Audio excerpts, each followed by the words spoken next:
नमस्कार दोस्तों, मैं नरेंद्र पांडे एक बार फिर आपके लिए प्रोग्राम लेकर के लाइफ कैंपस में शख्स से शख्सियत। आज मेरे साथ हैं रायपुर के जाने माने, अब योग चिकित्सक के नाम से जाने जाते हैं, योगाचार्य के रूप में जाने जाते हैं। हालांकि परिचय उनका एक समाज सेवी के रूप में बहुत व्यापक है और पूरे छत्तीसगढ़ में वो एक विशेष मुहिम के साथ लोगों से निरंतर संवाद बनाए हुए हैं, निरंतर संपर्क बनाए हुए हैं, और वो है स्वच्छ भारत अभियान का। परिचय है डॉक्टर शंभू गुप्ता जी। स्वच्छ भारत मिशन के साथ में पूरे छत्तीसगढ़ में अपनी एक टीम बना रखी है और स्वच्छता के अभियान पे जुड़े हुए हैं।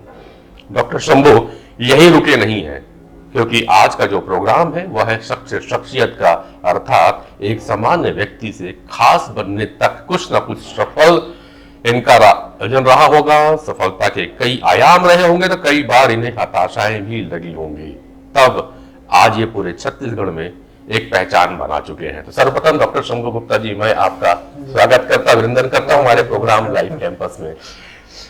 डॉक्टर शंभू, योगाचार्य, कुछ समय से रायपुर में आपको लोग एक योग शिक्षक के रूप में जानने लगे हैं। इसके पूर्व आपके बहुत सारे परिचय थे, धीरे धीरे परतें खोलूंगा, मगर शुरुआत नए परिचय से ही करूंगा। अचानक शंभू भाई अपने आप को योग प्रशिक्षक और योग शिक्षक के रूप में आपने किया, ये विचार कैसे आ गया? इसके साथ डॉक्टर साहब, मैं आपने इस कार्यक्रम में बुलाया उसके लिए मैं आभारी हूँ। और इसकी जो शुरुआत जो हुई योग की, तो आपको बता दूं एक घटना से हुई। 2014 में मैं बनारस जा रहा था और नरेंद्र मोदी जी का उस समय चुनाव चल रहा था लोकसभा का, तो उस समय मैं वहाँ पे कैंपेन के लिए जा रहा था। तो रास्ते में एक बार क्या, वहाँ बिलासपुर के पास एक्सीडेंट हो गया। तो हाँ, उसमें क्या है कि मेरे मतलब बहुत ज़्यादा इंजरी हुई और बहुत नीचे से लेकर ऊपर तक बहुत सारे फ्रैक्चर हुए और लगभग उस एक्सीडेंट से रिकवरी में लगभग 1 साल मेरे को लगे। अच्छा। उससे पहले मैं रेगुलर जो है जिम जाता था, तो उससे पहले योग से मेरा मतलब बहुत ज्यादा इंट्रैक्शन अट्रैक्शन कुछ भी नहीं था। उससे पहले जिमिंग करता था, लेकिन उसके बाद जो है ना, डॉक्टर ने मना कर दिया कि आप जैसे जिम नहीं जा सकते तो आप बैठ के घर में योगा कर लो। तो थोड़ा सा योग करने लगा, योग करते करते थोड़ा इंटरेस्ट हुआ तो फिर मैंने इसमें पंडित रविशंकर विश्वविद्यालय से लगभग 2016 में मैंने वहाँ से पीजी का कोर्स किया और उसके बाद फिर स्थापित रूप से एक योग शिक्षक के रूप में फिर मैंने अपनी सेवाएं जो है। और जब मैं योग शिक्षक बना तो उस समय मेरे पास एक ऑप्शन भी था। हमारे रविशंकर यूनिवर्सिटी में जो हमारा योग का डिपार्टमेंट है, तो उसमें मुझे बोला गया कि आप यहाँ पे प्रोफेसर का जॉब कर लीजिए। लेकिन मैंने शुरू से ही अपने जीवन में जीवन का उद्देश्य सेवा रखा है जी। तो पैसा कमाना मेरा मतलब वो नहीं था, मकसद नहीं था। मैंने उसको सेवा के माध्यम से लोगों को बांटना शुरू किया और धीरे धीरे वो चीज चलते रहा। आज एक संस्था के माध्यम से लोगों के बीच में योग सिखाता हूँ, और वो भी निःशुल्क और बिल्कुल निस्वार्थ भाव से। शंभू जी, 2016 में आपने योग को पढ़ना चालू किया। जी। 2014 के एक्सीडेंट के बाद हुआ, फिर आपने पढ़ाई की। अगर जो रेगुलर आपकी जो पढ़ाई थी, जो क्वालिफिकेशन था, वो कब खत्म हुआ था? वो तो बहुत पहले। ये तो मतलब मेरे को योग सीखना था। मतलब जब मैं योग करने लगा तो मेरे को इसमें इंटरेस्ट। कितने वर्ष का गैप रहा? मैं कह दूं, एक बार कॉलेज यूनिवर्सिटी का आपने पढ़ाई की, फिर छोड़ दिया जी। फिर चलो जिस भी कारण से, लेकिन फिर से यूनिवर्सिटी में प्रवेश लिया, कॉलेज यूनिवर्सिटी। बहुत टाइम कितना था? लगभग 10 से 12 साल। 10 से 12 साल बाद एक बार फिर से कॉलेज में। मैं ये बताने को बोलूं, जो हमारा जो मकसद है इसका प्लेटफॉर्म का नाम है लाइफ कैंपस। लाइफ कैंपस का हमने स्लोगन ही दिया है, learning for life, life long learning. और उसके आप एक जीवन उदाहरण के रूप में आ रहे हो कि बताना ही चाह रहे हैं कि जिंदगी भर हमको अगर अच्छा जिंदगी जीना है तो कुछ ना कुछ सीखना होगा, और एक नहीं, जिंदगी भर सीखना होगा। और शायद आपने इसको यहाँ पर इस मंच में ये बता भी रहे हो कि जब एक्सीडेंट हुआ तो योग को प्रयोग किया और उसके बाद में सीखा और योग डॉक्टर साहब, और कहा जाए कि मुहिम को आगे भी लेके चलिए सिखाने के लिए लोगों को। मैं आपको बता दूं डॉक्टर साहब, योग की जो मतलब परिभाषा जो है ना जी, योग की परिभाषा का मतलब होता है कि जोड़ना है ना जी जी। और निश्चित रूप से मतलब योग में ना एक शक्ति है। जब सामान्य व्यक्ति ना अगर योग करना शुरू करता है, शुरू में तो उसको लगेगा कि मतलब अटपटा सा लगेगा, अरे क्या कर रहे हैं लोग, लेकिन जैसे ही वो व्यक्ति योग करना शुरू होता है उसके अंदर अथाह एक दुनिया है। बिल्कुल। और आप ना उधर खींचे चले जाते हैं। मतलब एक बार वाकई मतलब जो शब्द है ना योग, तो जैसे ही आप योग के तरफ जैसे ही जाएंगे और उसके बाद फिर आप उसको छोड़ नहीं सकते पूरा जीवन आपका। एक और योग का संबंध जोड़ने से है, तो जोड़ किससे? अपने आप से जोड़ या अपने से और कभी जोड़ के? देखिए और बाहर दोनों चीजें योग की परिभाषा जैसे जो है ना जोड़ना है ना। एक मनुष्य जो होता है ना, सिर्फ मनुष्य का जो परिचय है वो सिर्फ शरीर नहीं है। बिल्कुल। शरीर के अलावा मनुष्य के पास उसका मन है, उसकी बुद्धि है, उसका अहंकार है, और ये सबको अगर एक उसके बाद उसका आत्मा भी होता है ना। बिल्कुल। मनुष्य का शरीर अलग है, मन अलग है, बुद्धि अलग है, आत्मा अलग है, अहंकार अलग है, ये सभी अलग अलग चीजें हैं। और जब इन सब को जोड़ लेते हैं तो एक मनुष्य जो है ना संपूर्ण मनुष्य के रूप में स्थापित होता है। आप अपने संपूर्णता को तभी पहचान सकते हैं जब आप इस सारे विषयों को एक साथ जोड़ लें। योग यही काम करता है, आपके मन, बुद्धि, अहंकार को जो अप डाउन हो गया है, किसी का मन इतना ज्यादा अच्छा है तो कोई अगर अपना जीवन पूरा त्याग देता है, मन अगर खराब हो गया तो किसी का जीवन ले लेता है। बिल्कुल। मन अच्छा हो गया तो पूरा जीवन का कमाया हुआ किसी को दे देता है, मन खराब हो गया तो पूरा जीवन का कमाया हुआ किसी से ले लेता है। तो मन की ये है दशा। बुद्धि है, बुद्धि अगर आपका अच्छा काम करता है तो आप अपने स्थान में, अपने काम कार्य क्षेत्र में मतलब ऊपर तक पहुंच सकते हैं। बुद्धि खराब काम करता है, ऊपर में रहेंगे आप नीचे पहुंच जाएंगे। तो ये सब अलग अलग काम करते हैं। ये सारे विषय को जानने के लिए मतलब योग आपको बताता है कि भाई देखिए आपका ऐसा ऐसा है मामला, इसको सही करना पड़ेगा। योग में जाते हैं तो अपने आप जो चीजें है ना, कोई आदमी क्रोधी है, कोई आदमी बहुत आवेग में रहता है, मानसिक पीड़ा में रहता है, तो योग में जाने से निश्चित रूप से धीरे धीरे धीरे धीरे पता भी नहीं चलता है कैसे अनुलोम विलोम करते करते आपका मन का सारा रोग कैसे ठीक हो जाता है, पता नहीं चलता है। और धीरे धीरे मनुष्य सिर्फ शारीरिक नहीं बल्कि सारे विषयों को शुद्ध कर लेता है, स्वस्थ हो जाता है। बिल्कुल। तो एक और कहें, स्वस्थ की बात आती है और स्वस्थ की बहुत सारी योजनाएं सरकार भी चलाती है और बहुत से लोग चला रहे हैं। स्वस्थ की परिभाषा भी योग आ गई है। तो मैं कहूं बीमार ना होना यानी रोग मुक्त रहना क्या स्वस्थ है? क्योंकि आप जो बातें कर रहे हो तो फिर इसमें तो स्वस्थ नहीं हुआ, फिर मनोविकार है तो स्वस्थ नहीं है। नहीं, क्या है आदमी, जैसे अभी आपकी ही बात करता हूँ, जैसे जिम का बात करते हैं लोग, आज हेल्दी रहने के लिए, मैं जो टॉपिक और क्लियर कर, हेल्दी रहने के लिए आज कई प्रकार के डाइट लोग फॉलो करते हैं, डाइटिशियन का सहारा ले रहे हैं, जिम पे जाते हैं, फिर भी बीमार पड़ते हैं। ठीक है। और यदि बात करें कि अभी मैं स्वस्थ, अपने आप को स्वस्थ बोलता हूं, आपका मगर क्या मैं स्वस्थ हूं? आपकी जो प्रश्न है कि स्वास्थ्य की परिभाषा क्या है, मैं वही तो बीमार मतलब स्वास्थ्य का क्या क्राइटेरिया है, क्या मतलब कैसे हम अपने आप को स्वस्थ मान सकते हैं। तो देखिए क्या है ना, मनुष्य का जो शरीर जो प्राप्त होता है भगवान से वो बिल्कुल स्वस्थ होता है। एक बच्चा जो जन्म लेता है ना वो बिल्कुल स्वस्थ रहता है। लेकिन जैसे जैसे ये जो जीवन जैसे जैसे आगे बढ़ता है ना, तो ये इसको लाइफ स्टाइल डिजीज बोलते हैं। जितने भी आपके शरीर में रोग आएंगे ना वो आपके कारण ही आएंगे, समझे कि नहीं, कोई दूसरे के कारण नहीं आएंगे। या तो फिर अगर आपने शुद्ध चीजों को उपयोग नहीं किया, शुद्ध वायु नहीं लिया, शुद्ध भोजन नहीं किया, समय से सोए नहीं, समय से खाए नहीं, है नहीं, आप जो है ये जो विदेशी जो बर्गर पिज्जा खाने के मतलब आपका जो टेस्ट लग गया, बिल्कुल नॉनवेज खाने लगे, सब चीज जो प्रकृति के विपरीत है। आपका शरीर का प्रकृति क्या कहता है, भगवान ने आपको शरीर दिया है मनुष्य का, आप आचरण कर रहे हैं पशु का। आप जो नॉनवेज खा रहे हैं, मांस खा रहे हैं, मदिरा पी रहे हैं, ये हमारा प्रकृति नहीं है शरीर का। हमारी जो प्रकृति है ये शुद्ध सात्विक खाने चीजों को खाने की है, और उससे भी आपको इतना शक्ति इतना प्राप्त होता है। जैसे हमारे पूर्वज जितने भी थे, भीम, अर्जुन, कृष्ण, इतने शक्तिशाली होते थे, वो कोई नॉनवेज नहीं खाता था। चलो ठीक है, मैं मान लिया। नहीं, मैं आता हूँ उस पे रोक पे आऊंगा जब आपने ये कह दिया कि इतनी नहीं है। ठीक है, 2014 के पहले शंभू गुप्ता कैसे थे? भाई अगर यह बात करें तो ठीक है, एक उम्र के साथ साथ में आदमी आता है बड़ी सात्विक ज्ञान कर रहा है। 2014 के पहले या तो आप शंभू जी पारिवारिक रूप से आप सात्विक रहे होंगे तो ये चला आया होगा, लेकिन ऐसा भी होता है कि कॉलेज में आप ये बातें जैसे मैं बताया ना कि मतलब ऐसा नहीं है। पहले मैं भी एक सामान्य जैसा जीवन रहता वैसे ही जीवन हमारा भी था। और योग में आने से पहले मेरी माँ योग करती थी ना घर में, तो मेरे को बोलती थी कर लो बेटा।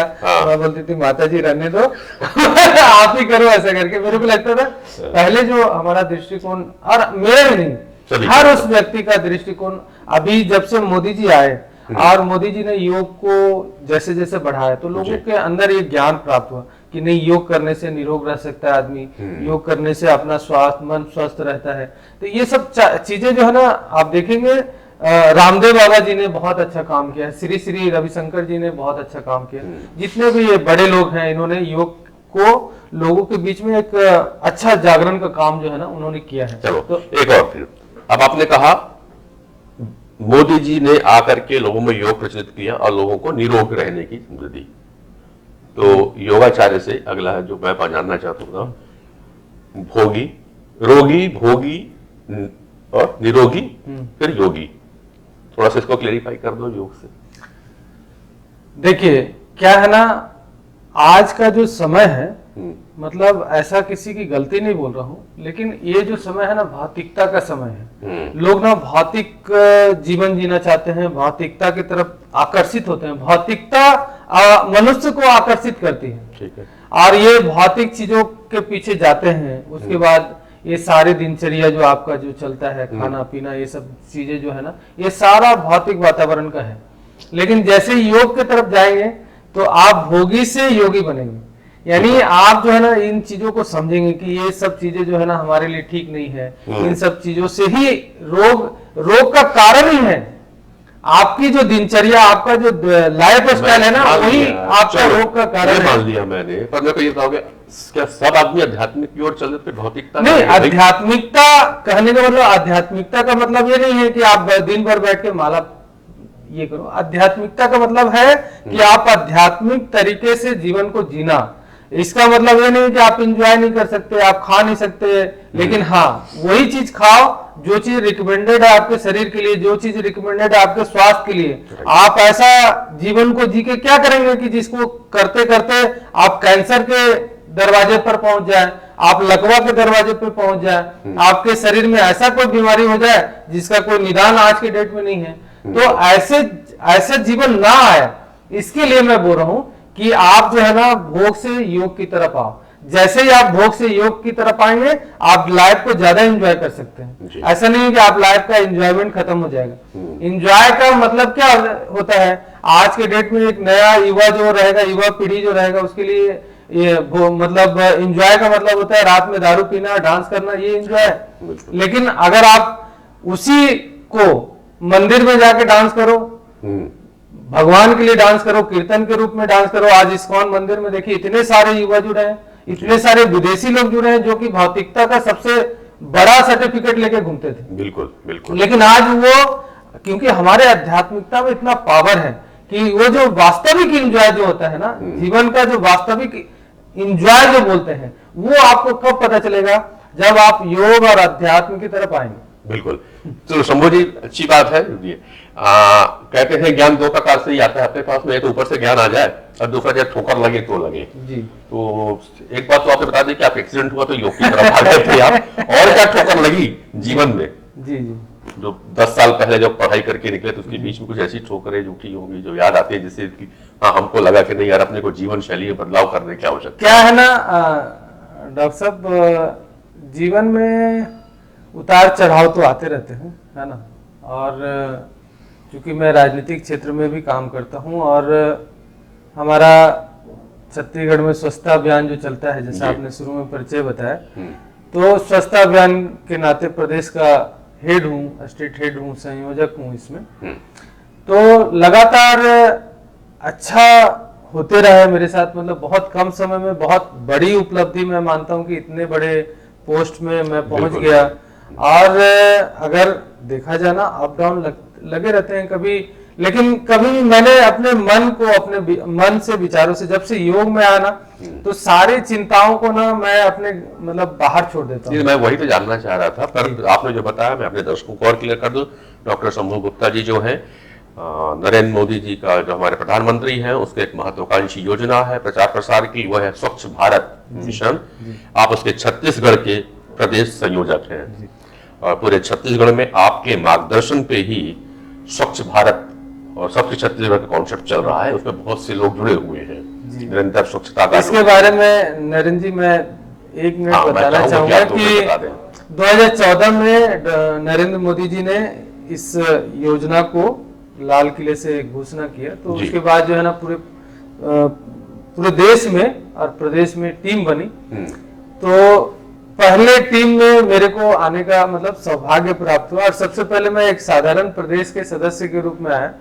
उसके बाद मेरे काम को सराहना मिली और उसमें प्रदेश का सह संयोजक पिछली बार बना। और उसके बाद पार्टी में सभी लोगों ने, मतलब हमारे जितने भी मार्गदर्शक हैं, उन्होंने अच्छा देखा, तो इस बार जो है संयोजक का दायित्व दिया। संयोजक मतलब स्टेट हेड होता है। दूसरी, पूरे हर जिले में, हर मंडल में हमारी एक टीम रहती है जो समय समय पर स्वच्छता अभियान चलाती है, जागरूकता का काम करती है समाज में जाकर। और निश्चित रूप से आप देखेंगे कि जैसे अभी सरकारें लेती है, मतलब आज के डेट में जो सरकार है वो अवार्ड लेती है, जो भी लेती है, लेकिन उसमें ना उसके पीछे का जो काम है, हम लोग कार्यकर्ता के रूप में जो काम करते हैं समाज में, तो वो कहीं ना कहीं एक कारण रहता है कि आज जो छत्तीसगढ़ को अवार्ड मिल रहा है। और ये 2014 से जो मोदी जी का जो मिशन चल रहा है और सबसे केंद्र बिंदु मोदी जी ही रहते हैं, लेकिन हम लोग जो है एक कार्यकर्ता के रूप में उनके काम को समाज में ले जाने का काम करते हैं। तो कहीं ना कहीं इस अवार्ड के पीछे, जो अवार्ड छत्तीसगढ़ को आज प्राप्त हुआ है सबसे ज्यादा स्वच्छ राज्य के रूप में, तो उसके पीछे मतलब हमारे हजारों कार्यकर्ता लगे हैं, समाज में लगातार काम कर रहे हैं। तो बिल्कुल ठीक है कि जो आज मिल रहा है, जो भी चीजें हमें दिखे, चाहे वो बीमारी दिखे, चाहे हमें कोई अवार्ड मिले, वो सारे पिछले कर्मों का असर होता है।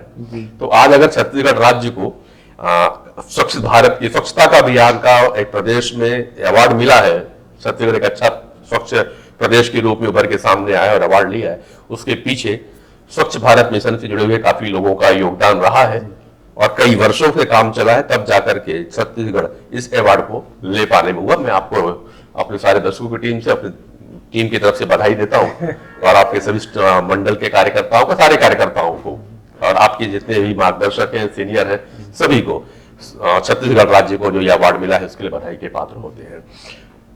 शंभू जी, ये सारी अभी की बातें हैं। शंभू गुप्ता एज ए छात्र के रूप में कैसे रहे? देखिए, मैं बहुत ज्यादा मतलब ऐसे लोगों के सामने बड़ाई करूं ऐसा है नहीं, जो मतलब वास्तविक स्वरूप में जीना है ना। मतलब अभी आज के डेट में मैं तो, हमारे बहुत सारे साधक हैं हमसे, हम जिनको सिखाते हैं, तो उनको जो स्वरूप में वो जीते हैं ना, उन स्वरूप से बाहर लाने का काम रहता है हमारा। और जो वास्तविक स्वरूप में अगर व्यक्ति आ गया ना, तो हमारा काम पूरा हो जाता है। बिल्कुल। तो उसी तरह मैं अपने बारे में बता दूं कि मैं एकदम बहुत ज्यादा पढ़ने वाला, बहुत ज्यादा ये ऐसा नहीं था, एक साधारण जैसा एक स्टूडेंट रहता है पढ़ने लिखने, तो कभी भी ऐसा नहीं मेरे को नौकरी करना है, ऐसा वाला था नहीं। पिताजी व्यापार में थे तो हमको व्यापार करना है, तो कभी एकदम एक्स्ट्रा ऑर्डिनरी स्टूडेंट के रूप में नहीं रहा। हाँ, लेकिन मैंने जब योग किया तो उस समय यूनिवर्सिटी में मतलब गोल्ड मेडलिस्ट होता है, तो उसमें थोड़ा सा कुछ नंबर से मेरा चूक गया, नहीं तो मैं गोल्ड मेडलिस्ट भी हो जाता। मतलब ठीक है। उस समय अच्छा, मतलब अभी सेकेंड जो राउंड होता है ना वो अच्छा था। अच्छा शंभू जी, जो मेरी आपसे जो पहली बार मुलाकात हुई तो हेल्थ कैंप के माध्यम से हुई जी थी। जी।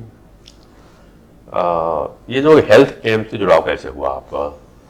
स्वास्थ्य जागरूकता के ऊपर भी आप क्या है, अभी स्वच्छता अभियान से पहले मैं भाजपा चिकित्सा प्रकोष्ठ में एज ए कार्यकर्ता के रूप में काम कर रहा था, और उसमें बहुत सारे जगह पे ऐसा मतलब कैंप लगाना बीच बीच में लगाते ही रहता था उस समय। तो उसके माध्यम से आप भी उसमें जुड़े थे, तो उसमें कई जगह ऐसे अपनी मुलाकात होती थी बैठक में या कई जगह पे। और अभी भी मैं मतलब चिकित्सा प्रकोष्ठ में अभी भी हूँ, प्रदेश कार्य समिति सदस्य के रूप में रखे हैं, क्योंकि योग का विषय है तो योग के विषय के नाते मतलब मेरे को भी रखें। और कभी कभी मतलब जब योग होता है, मतलब योग दिवस होता है, तो उस समय पार्टी की तरफ से जो भारतीय जनता पार्टी की तरफ से जो पूरा कार्यक्रम चलता है उसकी देखरेख भी मैं करता हूँ जी।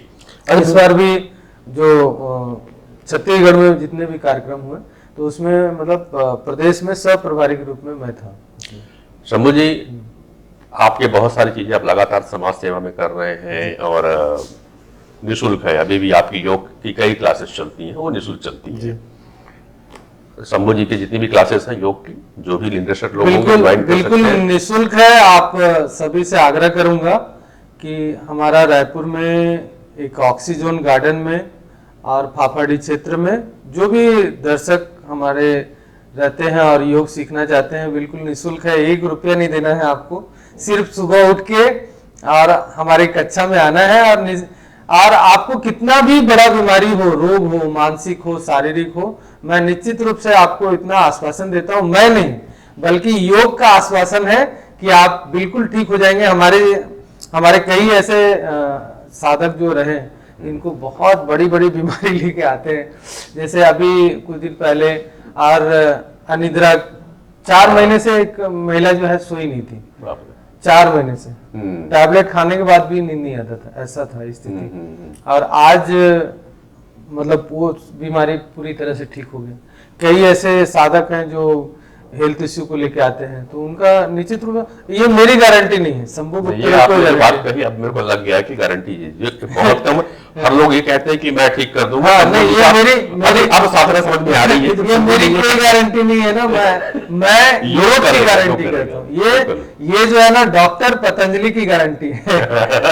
बिल्कुल बिल्कुल। तो आप लोग जरूर जुड़े इनके साथ में। तो शंभू जी, जो योग और एक बात और भी मैं आपके माध्यम से दर्शकों से कहना चाहूंगा, आप लोग जो है ना, जैसे वेट लॉस के लिए या वेट लॉस भी हमारे यहाँ बता दो 3 महीने में मैं मतलब प्रमाण के साथ 3 महीने में 10 से 12 किलो लॉस करने वाले हमारे क्लास में हैं, अवेलेबल हैं। बिल्कुल। और बिना किसी मतलब उसके मतलब प्रोटीन और ये सब जो आजकल चलता है ना, सिर्फ योग और थोड़ा सा डाइटिंग जो मैं बताता हूँ उसके माध्यम से 3 महीने में 12 किलो ऐसे लोग हमारे पास हैं।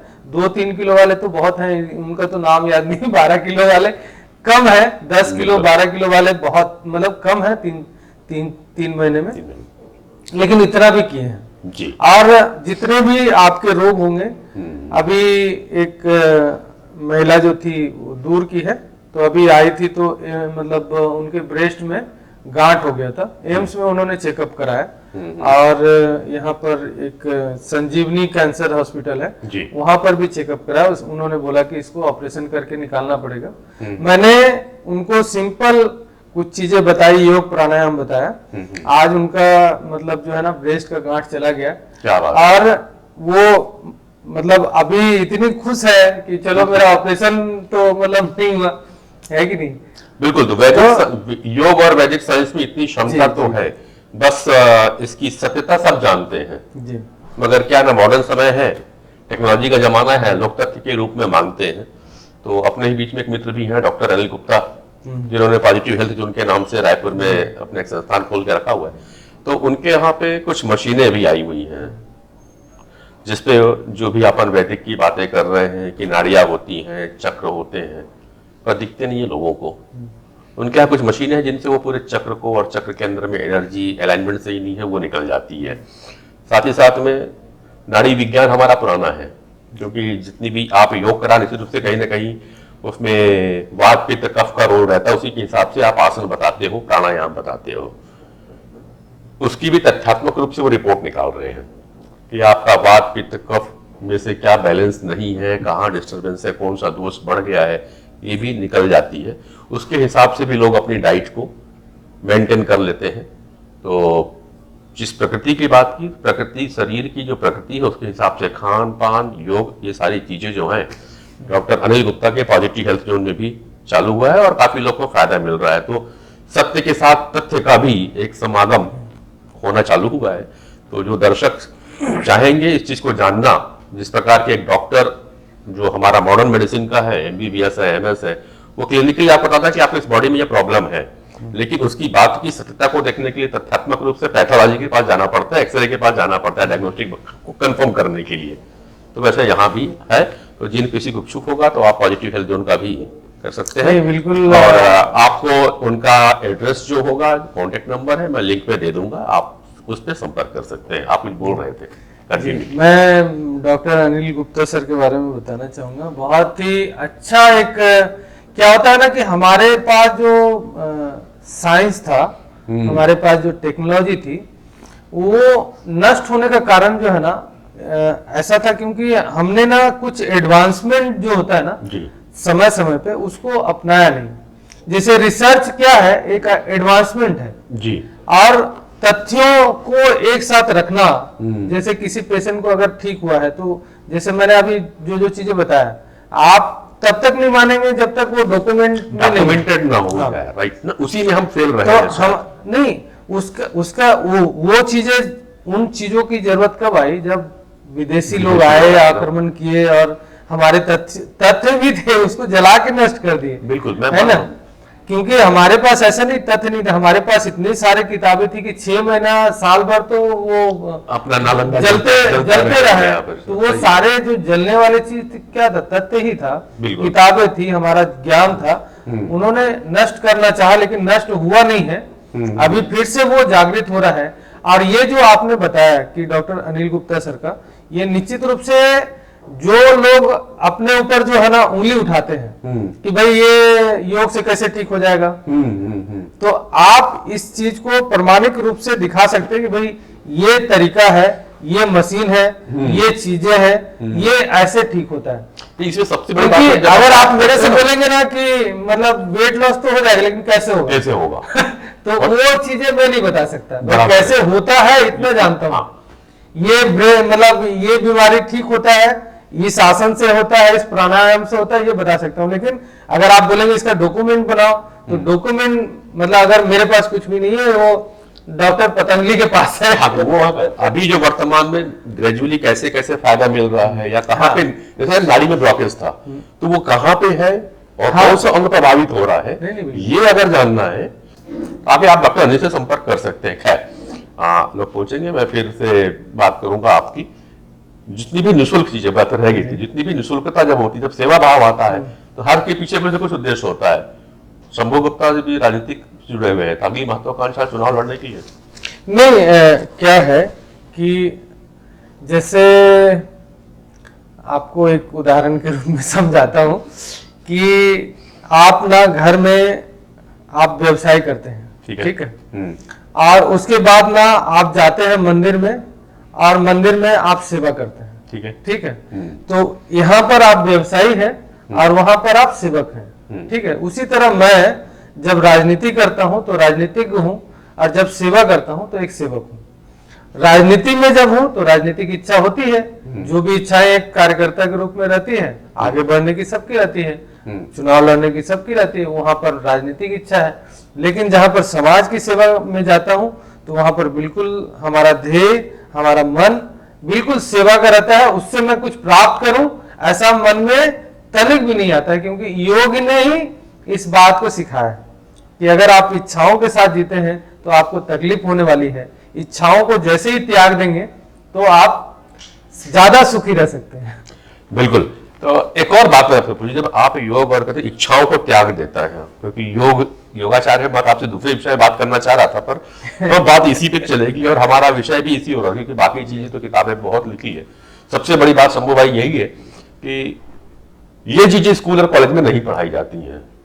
आज बड़ी बड़ी इंफ्रास्ट्रक्चर बन चुका है, वहां से लोग स्किल्ड होकर बाहर आ रहे हैं, पर जब लाइफ की असली फिलोसफी की सामने आता है, लाइफ को फेस करने की बारी आती है, तो अक्सर लोग तकलीफ में आ जाते हैं और कई गलत कदम उठाते हैं। क्यों?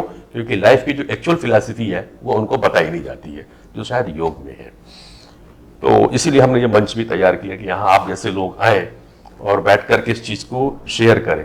जब आप ये कह रहे हैं कि इच्छाओं को त्याग देना, तो भाई मन है, ये इच्छाएं जाए कैसे, कैसे चली जाएगी? मेरा मन बाहर से निकलता है, समोसा खाने खुशबू आती है, समोसा खाने का मन करता है, इच्छाएं तो पड़ रही है। हाँ। अंदर से आवाज जरूर आती है, अरे मत खा, अब तेरी उम्र नहीं है, पेट खराब होगा, लेकिन फिर भी अंदर वाले आवाज को दबाते हैं, जाके समोसा खाते हैं 2 ठो, और सेकंड जरूर प्रॉब्लम हो जाती है, ये बात अलग है। तो शंभू भाई ये आपसे जानना चाहिए कि ये इच्छाओं को कैसे आपने दूर कर, जैसे मैं बताया कि जैसे आपने अभी समोसा का उदाहरण दिया, तो अगर आप योग करेंगे ना, हाँ। तो योग में जो है ना, आप हमारे शरीर में ना इंद्रियां हैं, समझते हैं, कर्म इंद्रियां, ज्ञान इंद्रियां, है ना। तो जो इंद्रियां हैं इसमें टंग भी आता है, यानी आपका मुंह भी आता है, बिल्कुल, नाक भी आता है, कान भी आता है, आंख भी आता है। यानी ये इंद्रियों को कंट्रोल करना, ये इंद्रियां जो है ना, मतलब एक समझ लो कि जैसे मन जो होता है ना उसका ड्राइवर है, और इंद्रियां जो है ना वो गाड़ी है। आप गाड़ी को अच्छा से चलाते रहेंगे ना तो एक्सीडेंट नहीं होगा, ठीक है। लेकिन अगर आप अनकंट्रोल ड्राइवर अगर हो गया तो वो गाड़ी एक्सीडेंट कर देगा। तो उसी तरह मन जो होता है ना, आपके इंद्रियों का ड्राइवर होता है। अगर आपको खाना है, ठीक है, लेकिन आपको ठीक है कुछ भी खाना है तो थोड़ा कंट्रोल में खाएंगे तो आपका स्वास्थ्य सही रहेगा। जैसे ही अनकंट्रोल होगा तो आपका स्वास्थ्य बिगाड़ देगा। उसी तरह देखने का है, सुनने का है ना। आप कोई चीज को कितना सुनना है, कितना, ये तो हर आदमी के मन में ना एक वो रहता है, मतलब जानकारी रहती है कि नहीं मेरे को ये ज्यादा करने से ये ठीक हो जाए। आपको भोजन कर रहे हैं, कितना खाना है, तो ओवर ईटिंग करेंगे मोटे हो जाएंगे, गलत चीजें खाएंगे बीमार हो जाएंगे। तो ये सब चीजें जो है ना हर आदमी जानता है, लेकिन उसमें कंट्रोल नहीं रहता है। उस सब आदमी को पता है बर्गर पिज्जा खाएंगे बीमार होंगे, कौन नहीं जानता बताइए। चाउमीन खाएंगे बीमार होंगे, कौन नहीं जानता। एक छोटा सा बच्चा को आप उठाइए, बोलिए कि क्या चीजें नहीं खानी चाहिए, किससे बीमारी आती है। वो जो मोमोज खाते हैं, कि कितना मैदा का कुछ भी बना हुआ, बिल्कुल जो भी व्यक्ति खाता है वो मैदा धीरे धीरे आंत में क्या होता है, आंत को चाहिए थोड़ा सा मतलब चिकना नहीं चाहिए, चिकना नहीं चाहिए, चिपकता है, वो आंत में जाके चिपक जाता है। और मैदा जो है ना बहुत चिकना होता है। तो ये सब चीजें जो है ना आजकल तो यूट्यूब यूनिवर्सिटी उसमें तो सब चीज रहता है, तो लेकिन उसके बावजूद भी हम कंट्रोल नहीं कर पाते। जहां जाते हैं वो देखते हैं बर्गर पिज्जा, आदमी जाके वहां घुस जाता है। तो ये चीजें जो है ना कंट्रोल जो करना, ये आपको मतलब आपको योग में सिखाया जाता है कि आप अपने मन को, अपने इंद्रियों को कंट्रोल कर सकते हैं। अपने इच्छाओं की बात करिए आपने, इच्छा आपकी व्यवस्था मतलब सही चीज की हो।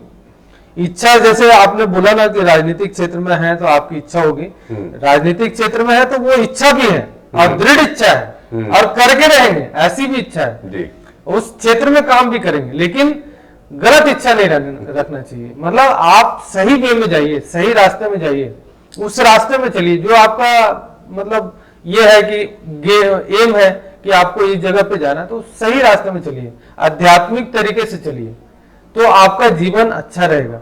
जैसे ही आप ना मतलब इससे इधर उधर जाते हैं तो आप डिस्टर्ब होना शुरू होते हैं, और आप जब डिस्टर्ब होते हैं तो फिर दुखी होते हैं, फिर आपके शरीर में तरह तरह की बीमारी आती है। इन सब से बचना है, सुखी जीवन जीना है, तो आपको आध्यात्मिक तरीके, आध्यात्मिकता का मतलब ये नहीं होता है सिर्फ पूजा पाठ करो, भगवान के शरण में जाओ, नहीं, उसके बताए हुए जैसे जो रास्ते हैं ना उस रास्ते पे चलो। बिल्कुल, जितना परसेंटेज आप चलोगे उतना परसेंटेज आपका जीवन अच्छा रहेगा। राइट। तो अभी बात जो है इच्छाओं का, तो मुझे घटना याद आने लगी कि बगीचे में घूमते हुए अंदर में एक बढ़िया पेड़ दिखा जिसपे अच्छे फल लगे हुए थे। इच्छा जागृत हुई इस फल को लेने की, मन किया तोड़ ले, मन ने आवाज दी तोड़ ले, फौरन दिमाग ने पैरों को आदेश किया दौड़ ले। हम दौड़ पड़े, हाथों को आदेश मिला लपक ले, और हमने लपक करके फल को तोड़ा। तभी मुंह में पानी आया, जिह्वे ने कहा स्वाद तो करा, स्वाद लिया का दांतों ने काटा, जीभ ने स्वाद लिया, पेटों ने रस लिया। मगर तभी चौकीदार की भी नजर हम पे पड़ गई, और चौकीदार की जब नजर पड़ी तो उसने पकड़ा हमको और डंडा मारा, पीठ मारा। अब ये बात हुई कि खाया किसी ने, आनंद किसी ने लिया, तकलीफ किसी को हुई। मगर जब बाहर निकल के आया और दोस्तों से कहा तो मन ने फिर एक आदेश दिया, और हमने हमारे मुंह से निकली, चुरा करके फल खाने का आनंद ही कुछ और है। देखिए नरेंद्र जी, क्या है कि मतलब हर आदमी जो है ना बचपन में ये सब काम करके आया। तो ये जो है ना फल वल ये सब चीजें तो हर, मेरे को लगता है जो भी गांव में जन्म मतलब रहा होगा तो उसके जीवन में ये सब चीजें तो रहती है। और ये बचपन का जो आनंद है जी, है ना, बचपन में व्यक्ति को इतना ज्यादा वो रहता नहीं है ना, वो निश्चित रूप से बचपन का जो जीवन रहता है ना वो निश्चित रूप से प्योर जीवन है। बिल्कुल, किसी का कोई टेंशन नहीं, किसी से कुछ लेना नहीं, है ना। तो ये सब भी एक आनंद है, जैसे बिल्कुल, है ना। तो मन इच्छाओं को कैसे सीमित किया जाए, मन को कैसे रेगुलेट किया जाए, और आनंद क्या है? क्या वही जो चुरा के फल खाया था वही आनंद है, या जो योगाचार्य बताते हैं और आनंद में आ जाते हैं वह आनंद है? दोनों को डिफरेंशिएट किएंगे मेरे अगले आ रहे कार्यक्रम मस्तक पर दस्तक। जुड़िए लाइफ कैंपस के साथ, और अपने मन को, अपने इच्छाओं को करें संयमित, ऐसे ही विभूतियों के साथ जो होते हैं शख्स से शख्सियत। तो आज थे हमारे साथ डॉक्टर शंभू गुप्ता। बहुत बहुत धन्यवाद डॉक्टर शंभू आपका।